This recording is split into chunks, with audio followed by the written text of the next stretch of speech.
Right. Good morning. Morning, sir. Daf Yomi is sponsored this week by Shmuley and Miriam Fuchs, Leili Nishma Shmuley's mother, Bailey Yentel Bas Elchanan Al Shalom. May her neshama have an aliyah. We should try working our way back. We're on Mem Amud Beis. Tanya Kavase de Rav Papa is what we're up to. Right. Rav Papa had taught us that we have this pasuk by the Parhel and Davar. Right, this bull that the Beis Din made a mistake and everybody followed. They're bringing this bull.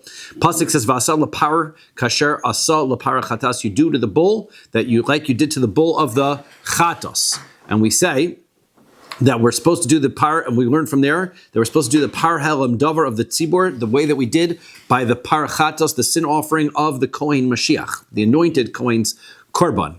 And it says over there, so matam alomar. What is the point of that drasha? What is it coming to tell me? Lapar. Why does it come and tell me this extra word lapar? As we had all of these extra phrases in that extra words in that pasuk. Larabos par yom kippurim lokol masha amar be'inyan. The answer is in order to include in the Yom Kippur korban all of the rules that we had just learned before by the what was written by the Parha Elam Davar, which is that we had learned that you have to have enough blood in the container. You can't wipe your finger on the side of the container. It's okay if you have a blister on your finger. Those were the rules. Divrei Rabbi, that's what Rabbi says. Amar Rabbi Yishmael says, Kal v'chomer, I don't need to learn that from the pasuk because I have a Kal v'chomer. I can learn it from one to the next without a pasuk because Uma b'makom shelo hushva korban lekorban.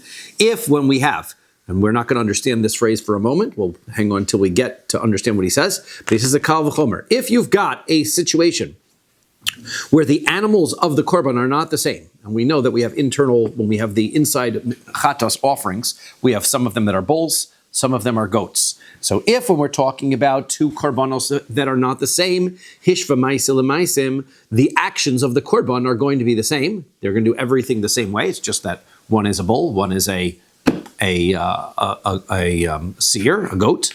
Makom shehishva korban lekorban. So if the animals are identical, then for sure the actions should be the same. Therefore, I don't need a pasuk to tell me that the actions by the bull of Yom Kippur are the same as the actions of the bull of Par Helam Davar. They're the same animal, after all. For sure, their actions are the same. Now we're going to ask, well, where do we see other animals that their actions are the same, where one is a bull and one is a goat? We'll ask that question in a moment. But presumably there is a circumstance where there's a bull the same. We already learned that a bull and a goat have the same actions. So this bull and bull, for sure they have the same actions. So then he is left with an extra word, lapar. What's the point of that? They could go, right?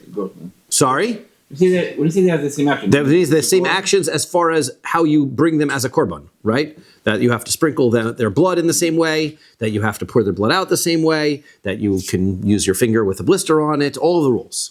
So Tamalomar, the pasuk says, lapar ze par helam davar shel tzibur, lapar lapar says this lapar is telling me that the par helam davar shel tzibur is lapar ze par kohen Mashiach, tells me that these two are connected.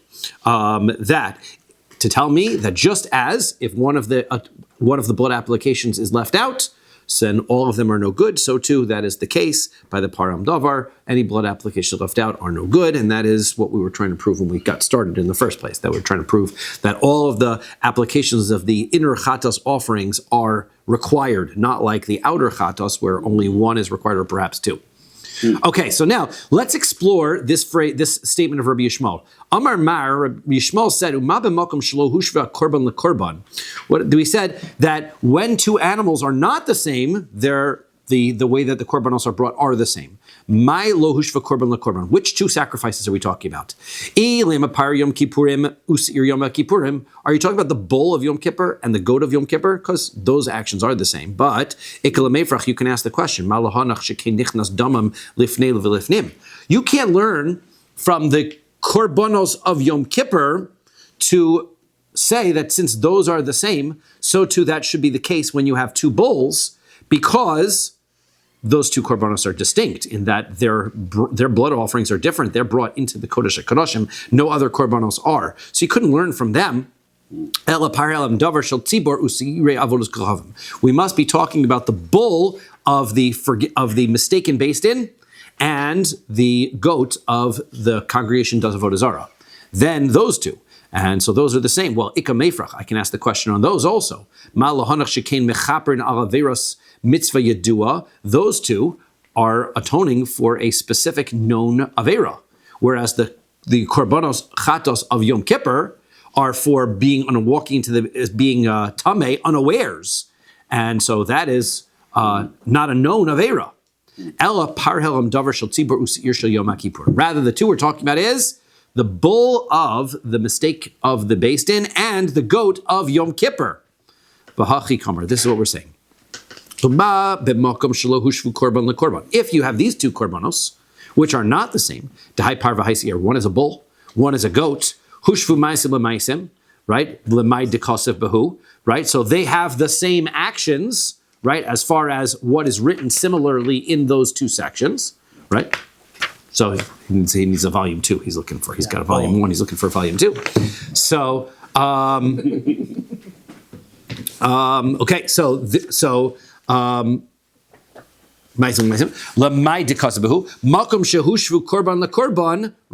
In a circumstance where we have two korbanos that are the same animal, like one's a bull and the other's a bull, for sure, their actions should be the same, right? And all their actions. So the also par Yom Kippurim le'es dam utvila mipar koy Mashiach. And what we're going to learn from that is the bull of Yom Kippur has these rules from the bull of the Kohen Mashiach, of the bull of the anointed Kohen offering, V'asi le'seir Yom Kippurim, and then we're going to learn the goat offering of Yom Kippur, misi'irei avodos kochavim, from the goat of idol worship, because those are the same animals. So once you know that these are the rules by different animals, so then we know that it's the same rule by the same animals. Mikal v'chomer.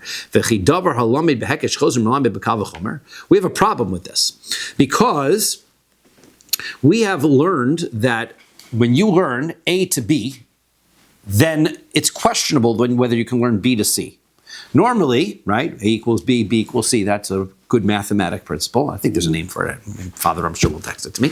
But A equals B and B equals C. And that's not the case when it comes to korbanos. When it comes to kodshim, if I learn that this halach, let's say in this circumstance, if I learn that the rule by par helem davar is the same as the rule by the goat of Yom Kippur, that does not. Once I learn that to that, I cannot learn from the goat of Yom Kippur to something else, or can I?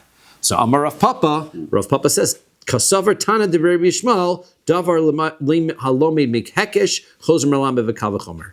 Says Rav Papa that. Isn't the quadratic formula? That is not the quadratic formula. That's is b square. What is it? Square root of 2a. I forgot that one also, but that is a whatever. I forgot that one. But plus b squared equals. No, that's the Pythagorean theorem. This is the quadratic. The quadratic formula is a square root of negative a plus or minus 2b. That's the one. There you go. Exactly. Good job. Nice. Yes. Nice. Well done. That's the quadratic formula. Okay. I thought there was no math in this year. That's a side point. It's not our fault if we're smarter than average. Okay. So now he holds that the rule is that if you've got a hekesh, right, you can learn from the hekesh. You can learn a kal v'chomer after the hekesh. That's the rule. Now we're going to see in a Gemara in about 7 or 8 pages, because I did it today, that this conversation will go on, right? We know we can't learn a hekesh to another hekesh, that we've had that conversation before, right? A to B and then B to C isn't so simple. But in this case, he says you can learn A to B, and then a kal v'chomer for sure over to C. Okay, now, the Gemara is going to continue on. This Rabbi Yishmael says, La par, Rabbi Yishmael said in the Brisa, La par, it was a little bit cryptic, he sort of didn't quite explain it. We're going to explain it now. La par, for the bull, Zeh par helam davar shel tzibur. This comes to tell me that we're going to connect the par of the Kohen Mashiach, of the anointed Kohen, to the bull of the par helam davar shel tzibur. Now, ha b'tzibur gufei ksiv. But we already know by the par helam davar, the congregational offering where they make a mistake. So we already know the word bull, right? That word is already written. So therefore, why does the pasuk have to come back and repeat a bull again? We already know that it refers to a bull. So Rav Papa says, Mishum deboy agmuri param davar shel tibor beyoseres ushtei koyos lisire avodos kochavim. The answer is because we're trying to learn that the rule of the parhelam davar, that the rule is that you have to take the fats from the liver and the two kidneys, and you have to bring them and burn those items on the mizbeach, on it, which is the same as the rule by the goat of avodos kochavim. Uparhelam davar shel tzibor begufei lo ksiv. Now, the issue is, and this is going to get a little complicated, but we'll see this again in 8 days. We'll see this exactly what I'm saying. It's called algebra. Yeah, well, that's all part of algebra. Yes. Yeah. Now, parhelam davar shel tzibor begufei lo ksiv. Now, but that phrase, that this idea of the two kidneys and the liver being burned on the mizbeach isn't written by the bull that is brought for parhelam davar. It's not written there. Behekesha asi. So it's brought. The only reason we know that is because there's a hekesh, meaning hekesh number one. We're going to connect the bull that's brought by an anointed kohen to the bull that's brought when the Beis Din makes an error. Then we wanted to learn from there, from the bull brought for the congregation that makes an error, for the Sanhedrin makes an error, to the goat that's brought for idolatry, that all of them have this. But that is what we call a hekesh. To a hekesh, that's going to be our problem. We can't learn that. Itzrich lepar lemehave keman dechsiv begufei. Therefore, the word lapar, which is written by the anointed Kohen Korban, is extra.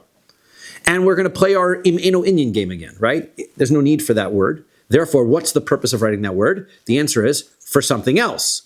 That's to tell us that the rule that we're learning here, that you have to burn the liver and the two kidneys by this anointed Kohen offering, also applies to the bull of the parhelam davar, of the congregational mistake offering. And it's as though it's written in that section. It's as though it's written now by that offering. Therefore, when you are going to learn from the avodah zarah, the idolatry goat offering, from the offering that's brought by the mistake of the Beis Din, it's only a one-step jump. Because it's as though, even though it's not written, since that word lapar is extra, that word lapar is as though that word is telling you to burn the kidneys and the liver of the offering of the Sanhedrin. And that's a little confusing. But we will see this again in 8 days. So if you don't, 7 days in a little greater detail, so don't worry about it. Close around Hekesh, you wouldn't be able to learn it from Hekesh to Hekesh. You wouldn't be able to go from the anointed Kohen offering to the mistaken Beis Din offering, and then to there over to a goat offering for idolatry. That's 2 steps. You can't take 2 steps. Therefore, we need the word lapar to tell us it's only 1 step. This is the rule by the bull offering of the Beis Din, and then we just learn 1 step over to the idolatry offering. Okay, Tanya Kavasi to Rav Papa. Fine, but we are going to support Rav Papa that the word lapar, right, is so that is this idea that Rav Papa is saying that the whole reason why we have the word lapar is so that we don't have to learn an extra hekesh, right? We don't have to go 2 steps, so that it is as though the rules that are written by the anointed Kohen offering are also written in the section having to do with the offering that is brought when the tzibur, when the Beis Din makes a mistake. Because pasuk says, Brisa says it right here. V'asah kasher asah. You shall do like it was done. Ma tamad lomar lapar. Why does the pasuk then have to say by the parhelam davar shel tzibor that the mistaken Beis Din offering? Why does it have to say the word bull again? Lefi shneimar, as the pasuk says, v'heim heviu es korbanam ishe la Hashem. Because the pasuk says by the goat offering, right? That by the goat offering that they are brought, their offering is brought as a fire to Hashem, and that's an extra pasuk. So therefore, chatasam, since it says that offering over there is called their sin offerings, elus iri avodas kochavim, that is talking about the idolatrous offering of the community, shigagasam, and then the pasuk continues on. It says chatasam ifnei Hashem al shigasam, on their shgagos. That's also extra. Ze parhelam davar shel tzibor. That word must be talking about something else. That's talking about the offering of the mistaken Beis Din. And therefore, we now have a hekesh. We have a comparison between those two. So therefore, you can learn whatever is written, but it has to be written. It can't be inferred from someplace else. Whatever is written by the community offering, the mistake offering of Beis Din, now applies also, the rules all apply to the goat offering of the congregation that does avodah zarah. Davar shel tibur chatas al shigosam. So, Zeparam davar shel tibur chatasam al shigosam amra Torah chatasam harehi lecha kishigosam. Their chatos, meaning the sin offering of the goat, is like the shgaga, which is the sin offering of the shigas maisa, the mistake where Beis Din made a mistake. Shigasan mehechan lemedas. Now the question is, what's the source for these laws by the parhelam davar? If that in itself is a hekesh, that's going to be a problem. Lo behekesh, right? Can't be that it would be already a hekesh. Again, hekesh is when you have two concepts written in the same pasuk together. We presume the rules of one can be inferred to the other. Well, you can't infer and then infer again. That's like broken telephone. Can't do that by kodshim. How could you infer a rule from the anointed Kohen offering to the mistaken offering of the Beis Din, and then infer a second time over to the goat offering? Can't do that. Talmud Lomar, therefore it says lapar. Therefore, is Rav Papa, the Bryce saying exact same thing as Rav Papa said. That therefore the word lapar tells us zepar of davar shel tibur. The word lapar, which is written by the bull of the anointed Kohen, is extra to tell me that it is as though these rules are written in the section of the bull offering of the mistake of the Sanhedrin. And so therefore, lapar zepar Kohen Mashiach, and then lapar is that's the Kohen Mashiach. So tell me that those three things are the same. And then once I have that the same, then I can learn a hekesh over from parhelam davar to the goat offering of avodah zarah. Okay.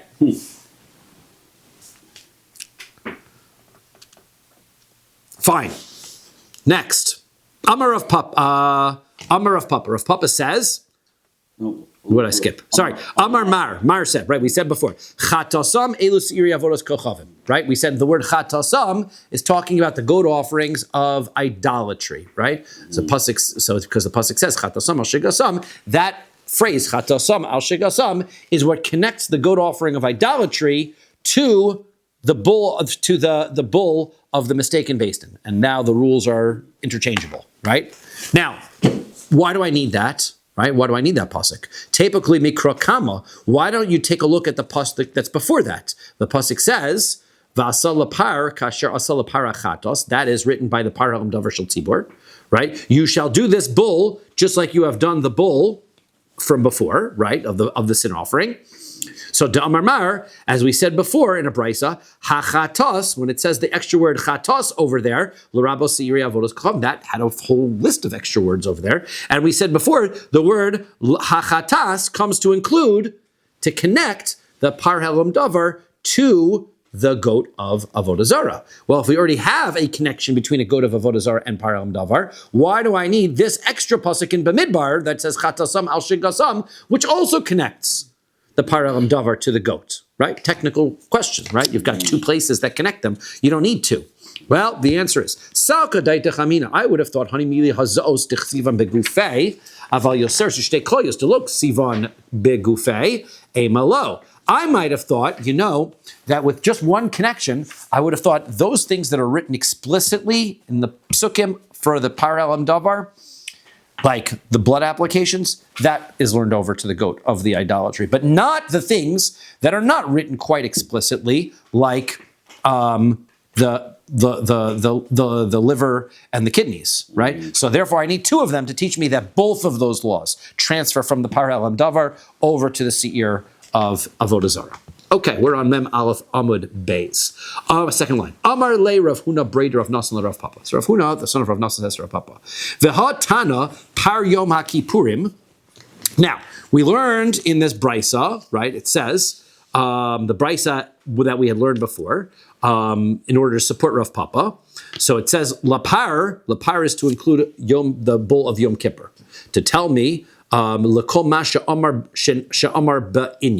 tell me that the rule is now that anything which is written as far as the parhelam davar is concerned now applies to the bull of Yom Kippur as well. Okay, so now all of its blood applications are the same. All of them are required. Everything is so. So, and that's not like Rav Papa, who said that the purpose of that phrase, Rav Papa had said that we already had that from the word lapar in the pasuk, and then that phrase of this extra phrase was to tell me es, badam, and tefillah. Only those extra halachos of the finger, right, and where the finger had a blister on it, and dipping the finger in, it was only for those laws. So which is it? Is it to teach me all of the applications are required, or is it to tell me just these specific laws? So the answer is Tanaihi, that subject to a dispute in a brisa.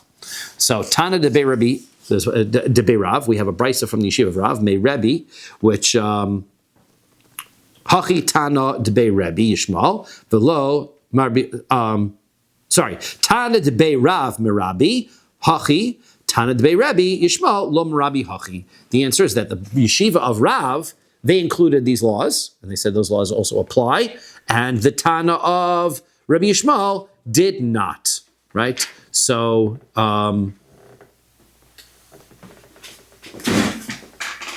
right. So in Rav's yeshiva, they had learned, right, that the words es dam and those halachos from es dam and tevila also apply to the par of the Yom Kippurim, and Tana Rabbi Yishmael, they do not, right? So it has to be learned from the word par from the. So therefore, they learn from. Lapar is coming to include the halachos of the blood applications being required. Okay, Tana de Rabbi Yishmael. So we learned in a brisa, the two brisas. Now we're going to bring the two brisas that we just mentioned, why they're and how they're going to learn the psukim different. I know this is a little bit tricky, but we'll get through this and we'll get switch topics. What happens when you sort of stop, sort of part way through these things? Right. If you have to remember, you have to go back and listen to this year from Thursday in order to remember where we were. But Tana de Rabbi Yishmael, we're going to brisa Rabbi Yishmael. Mipnei man ne'amru yoseres u'shtei klayos bepar kohen Mashiach velo nemru bepar helam davar shel tzibur. Why is it that the laws about burning the two kidneys and the liver, the fat on the liver, so why is it that is written by the anointed Kohen offering bull, and it's not written when it comes to the bull of the community mistake, the Sanhedrin mistake? Mm-hmm. So the answer is Mashal Melch Basar V'Dam She'Zom Al Ohavo. Well, I'll give you a parable. Imagine you've got a human king that he's angry at somebody that he likes as his friend. Umiyat bisarchuno mipnei chibaso. So what does he do? He doesn't tell everybody. He doesn't talk all about all of the crimes that this guy committed because he likes the guy, right?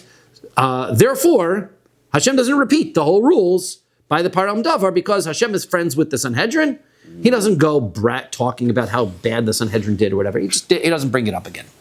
To Rabbi Yishmael, or the spies. Well, I mean, the Torah does talk about the spies, right? But the question that we're asking is, why doesn't it go through all of the rules? Why do we have to infer many of the rules of the Param Davar from other places? Right.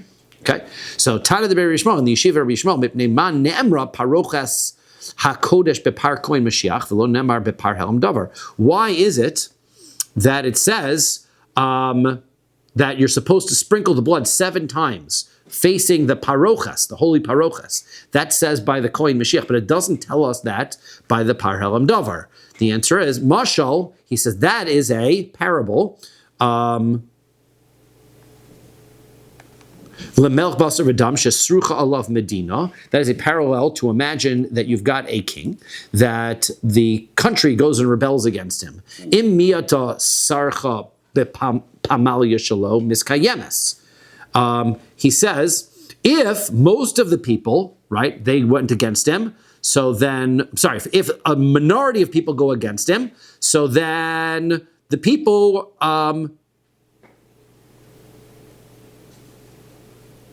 so then he's still going to keep his advisors and his people are still going to be able to stay in power. However, if most of the Ruba, Sarcha, if most people sin against him, Ein Pamal Yeshalo Miskayemes, then the people who are his advisors are not sticking around, right? He's going to be all angry at them.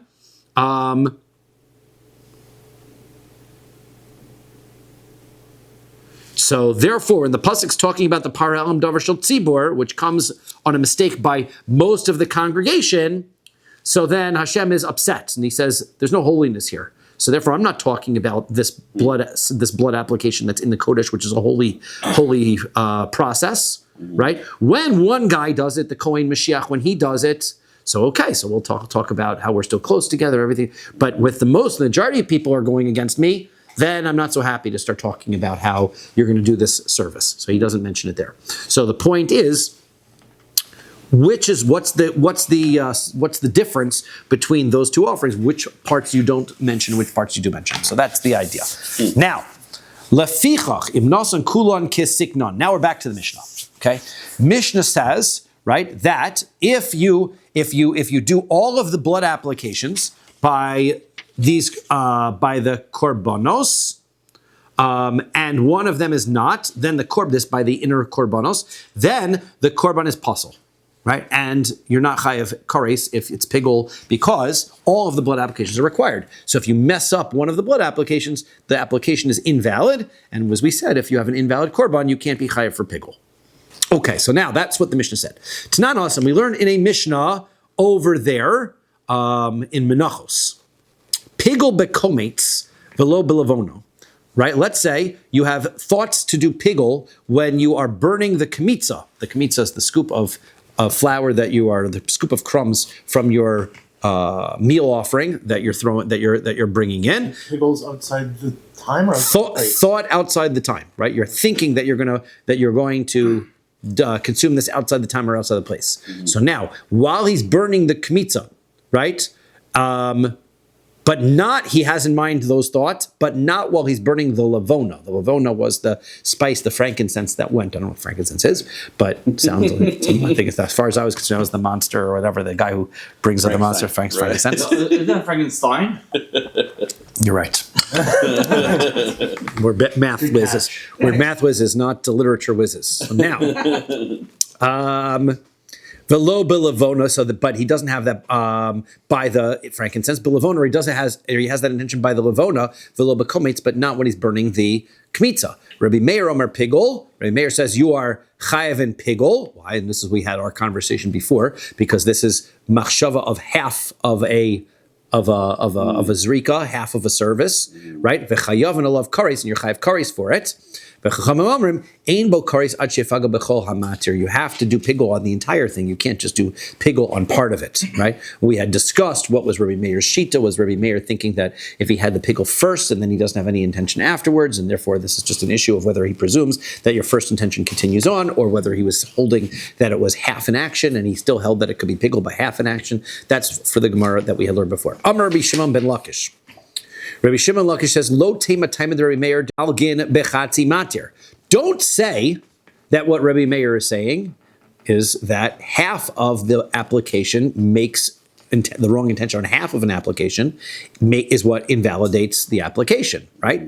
Ella hacha b'mayaskina. What's going on here? Kigon shenoson as a kometz b'machshava v'alavon b'shtika. What he did was he had in mind while he was burning the kmitza to make it pigul, and then he had no intention. Didn't say anything when he burned the lavona. Kasavar, what Rabbi Meir is holding here is kol ha'osa al das rishona ha'osa, as we said before, right? Anything that you are doing goes after what you started. If you had in mind the bad intention first, and then you had nothing, you didn't think anything afterwards, it's as though you continued to have that negative intention the whole time, and therefore it's as though you invalidated the entire thing. Now, mimai. Where do you see that from? What's the source? The answer is midikatani, because our Mishnah says lafichach. Therefore, im nasan kulon kisiknon v'achas shalot kitikna. If you made all of the blood applications appropriately, but one not, then it's puzzle. V'in bo kares, and it's not kares. Ha'achas shalot kitikna v'kulon kitiknon pigul. That means, right, that if he started and he made the first one, not appropriate, and then did the rest of them appropriately, that would be pickle, right? It's only because he started with the right ones and then switched over to the wrong ones that it's not piggle. Money. So whose opinion is this? If this is the rabbi's opinion, we know the Rabbanan wouldn't make that piggle, because if you're doing 4 applications on the Mizbeach and you only mess up one, that doesn't make it pigul. It can't be pigul because it's only messing up one. Eli Rabbi Meir, it has to be Rabbi Meir's opinion, because Rabbi Meir is the opinion that says that you can have wrong intent for part of it and not for all of it. Now, if Rabbi Meir's logic for that would be, because if you had pigul intent during half of the application, it would ruin the entire application, then even the Mishnah's case, where you start right and you switch over to wrong, then Rabbi Meir would say that would also be pigul. But it's not. So clearly it's only pigul if you start wrong and then go right afterwards. Isn't that because Rabbi Meir clearly holds that you go by what your first intention is? That if you started wrong, you can't switch over and make it right. Amar Reb Shmuel Bar Yitzchak says, no, that doesn't prove what Rabbi Meir holds at all, right? Even though we had that conversation before, we didn't conclude. We're not going to conclude what Rabbi Meir says here either. Liolam Rabbanan, this Mishnah is Rabbanan. Umay ketiknon. What does it mean that if you do it appropriately and then switch over to inappropriately, ketiknon lepigul? It means that you do the rest of them with the intent of pigul, meaning, right, that you have, you start off with the intent of pigul, right, kilot ketiknon, that is not, and then you continue and keep on going the way that you intended with pigul. So ketiknon means not that it's fine, but meaning that you continue the blood application in a kosher and appropriate way that doesn't invalidate the korban, then the korban can become pigul, right? So, right. So the Mishnah means, right, since all of them are required, if you made all of the matanos, every one of them with the intent, so then it would be pigul. If you made one of them not, so then it's only half of the avoda, and then it's not pigul. Okay? Now, but the problem is,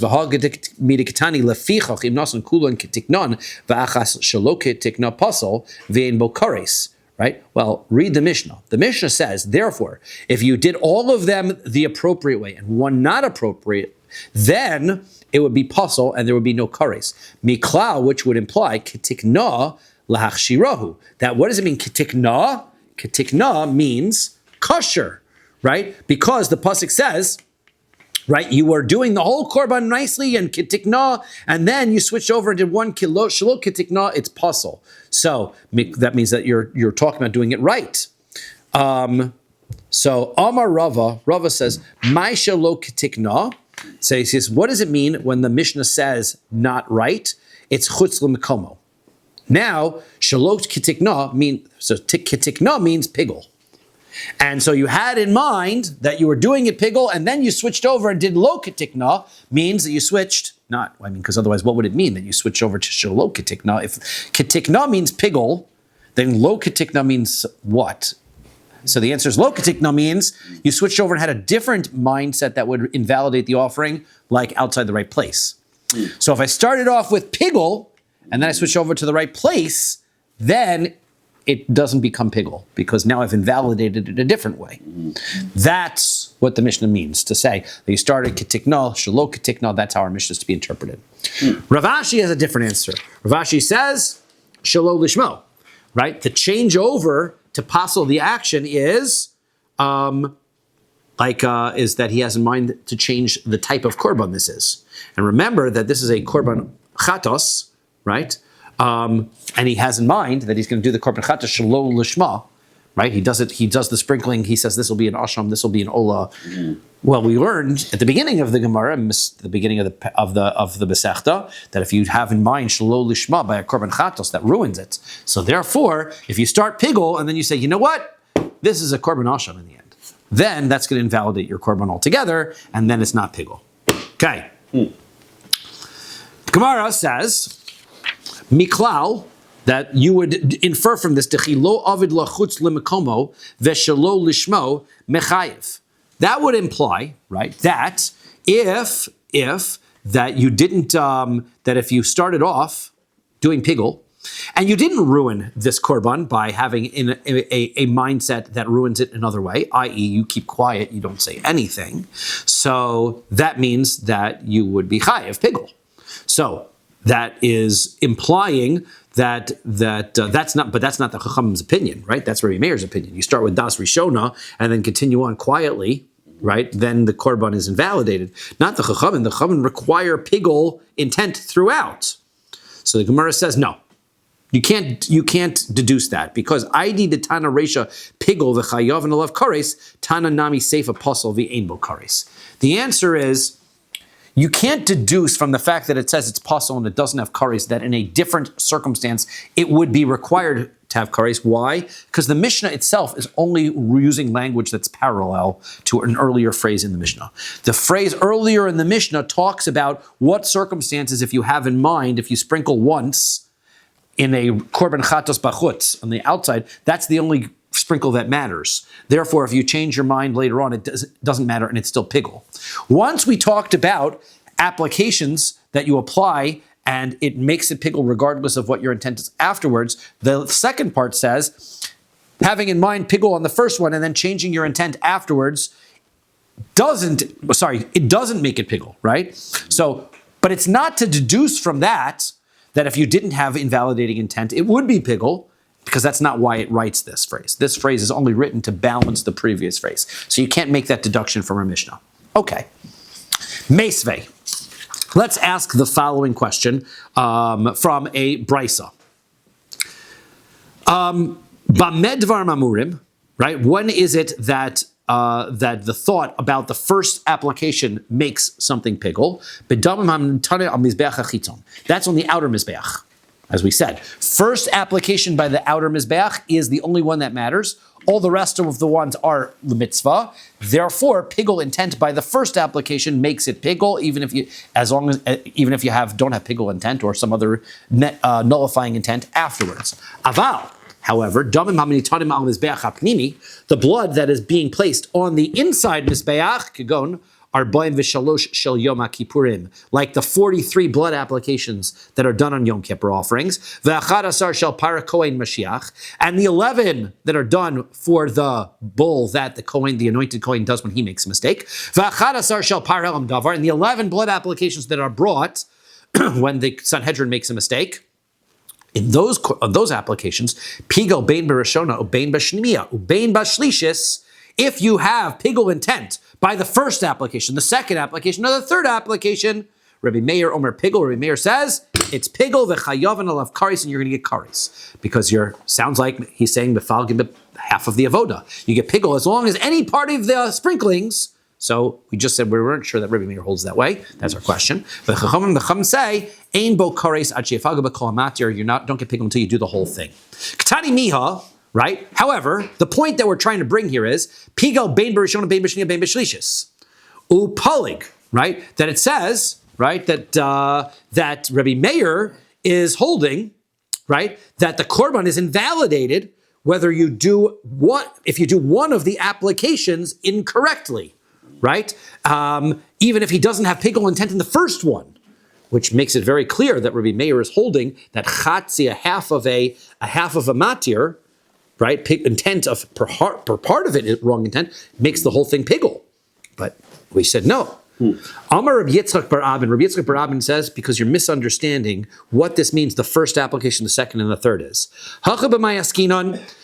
What are we talking about? Kigon shepigul b'shchita dechad matirhu. He says, we're talking about the person brought a bowl of the blood, and he's doing the applications. Now, in order to get to 43 applications, we'll go through it in a little bit, there are 3 phases to the applications. At phase 1, you take the bowl of blood, you go into the Kodesh Kodashim, and you throw the blood 7 times, right? You do that and then you go into the Beis HaMikdash area, towards the Paroch, you face the Paroches, another 7 times.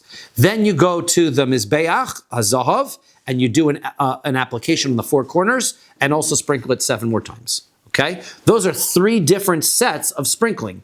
Let's say you drop, the kohen's clumsy, and he drops the bowl. What do? So you go back outside, you get another korban, you shecht it, get more blood, and you continue where you left off. You don't have to, if you did the 7 applications in the Kodesh Kodashim, and then as he's walking out, he drops it, you get more blood, and you continue by sprinkling in the Beis HaMikdash. You don't start all over again. So Therefore, since each one of those applications is its own set of blood, you can have pigul intent by the shechita of any one of those three animals. Because remember, you could have three animals here. One for the one time he does the blood inside, then he drops it. Then he goes gets the second animal and he does the blood in the base of it, drops that one. Gets a third animal, and he drops that one. So if he has pigul intent of the shechita from one of them, so then that's going to be pigul intent because it's the entire pigul for the shechita of that blood application. Okay. He's getting more blood from a different animal? From a different animal. Yep. Since each set that's the Gemara is teaching us in Maseches Yoma, that each set of applications is its own group and therefore can come from a different animal if needed.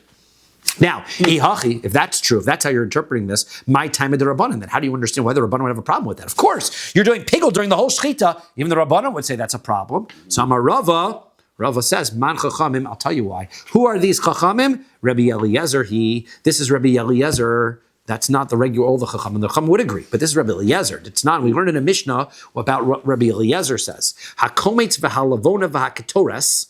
If you have the kamitza, right, the scoop that you take, the lavona, the frankincense, and the ketoras, the spices that you burn on the inner mizbeach, uminchas kohanim, and the meal offering of the Kohanim don't eat their own mincha offerings, right? They only eat mincha offerings from others. Uminchas kohen Mashiach, the korban mincha of the kohen Mashiach, likewise, not eaten. Uminchas nisachim, and the mincha offering of the nisachim, shehikriv me'achas mehen kazayas bachutz. So if you are going to be bringing, right, you take some of this and you a kazayas of these offerings, you're getting malchus because of the prohibition of taking kodshim and burning it outside in the azara. And Rabbi Eliezer says you are exempt ad sheyakriv es kulon, right? He says that you have to do the entire thing, the entire komitz, the entire levona, all of those things, not just a part, right? You have to do the whole matir outside. Because Rabbi Eliezer holds, right, as far as going the ha'ala b'chutz, as far as the avera of burning the incense outside, you have to have the entire thing. He holds that either it's all or nothing. So therefore, Rabbi Eliezer's shita is that all of the blood applications go together. He holds that it's all one unit. Hence, if you're going to have pigul on just one of the animals, right, for the second application or the third application, that's not going to be pigul, right? Even though that is going to be the matir for this blood, right? There was more blood. It's not the entire matir. So therefore, since this is not the shechita is not for all of the blood, it can't be pigul. That's Rabbi Eliezer's singular opinion on this. Okay.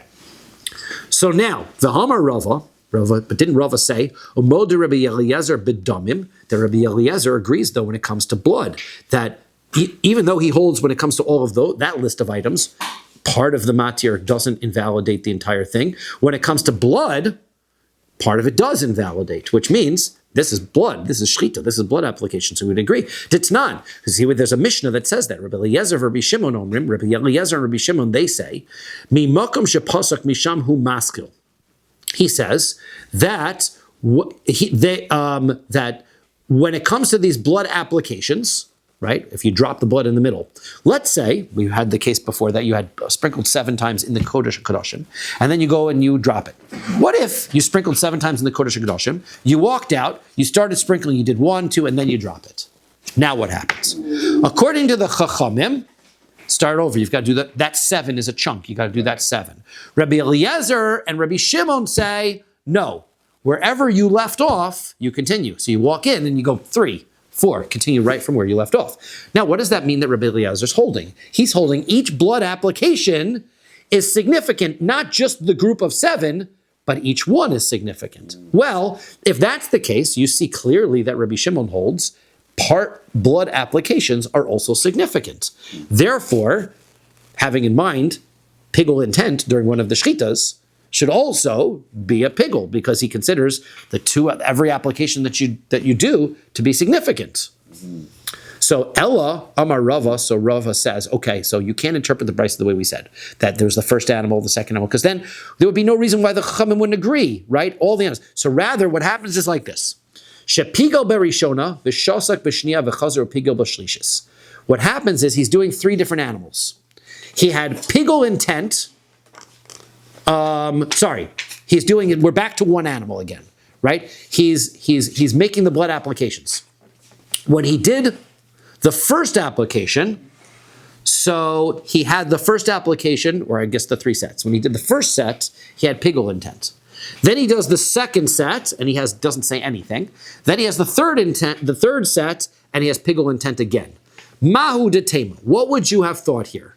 If what Rabbi Yehuda, what is Rabbi Meir going to say here? If he holds that your first intent holds throughout, right?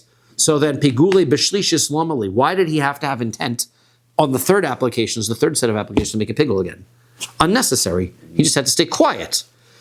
You might think the fact that he's thinking again on the third application to make it pigul implies that the second application he didn't want to make it pigul.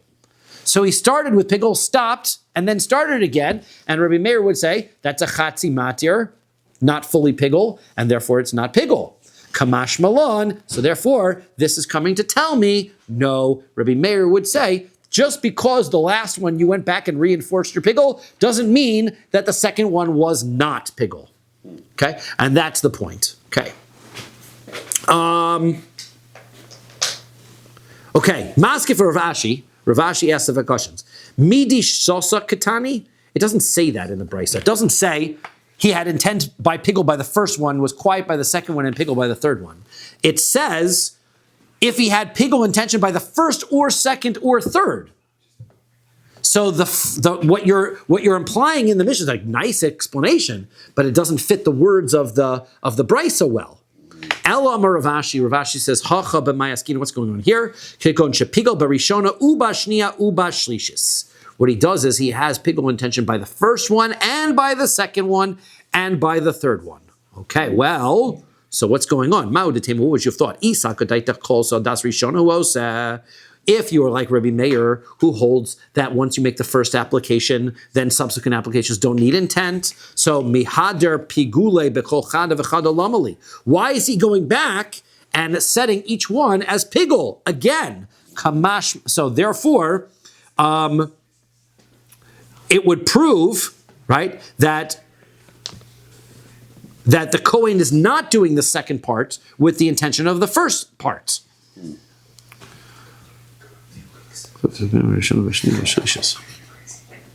So therefore, if he goes back and does a fourth application, right, when he does the fourth application with on the top of the Mizbeach, remember there's 4 parts to the application. 7 on the Kodesh Kodashim, 7 in the Kodesh in the base of Mikdash, 4 on the corners, and then 7 on the top. So now, first one he does pigul, and he has pigul intent.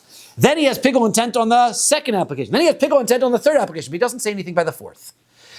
Rabbi Meir says if you go by the your first intent, then it should carry through. But he says, but maybe if you had your first intent, it would carry through. Why'd you bother having intent on the second and the third? Must be the reason why you had intent on the second and the third is because you didn't rely on your first. Well, if you're not relying on your first, then if you had intent for pigul on the first, intent for the second, intent for the third, and no intent on the fourth, then maybe the fourth has no intent.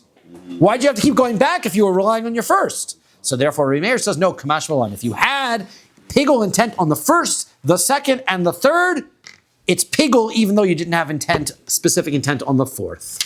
Now, how are you going to explain the Mishnah like that either? The ha bain katani doesn't say that he had intention on this one and the second, the first one and the second one and the third one. It says he possibly had intention on the first, possibly on the second, possibly on the third. So kasha, that's a good question. Okay, so therefore that right. Fine. So that is a fair place for us to stop, to start davening. We will continue about Rabbi Meir, about pigul and being chayev and all that kind of stuff when we continue in tomorrow. Beautiful. Oh, yeah. It's good. It's already davened. It's good. We're already. Well, we will continue tomorrow, even for the people already davening.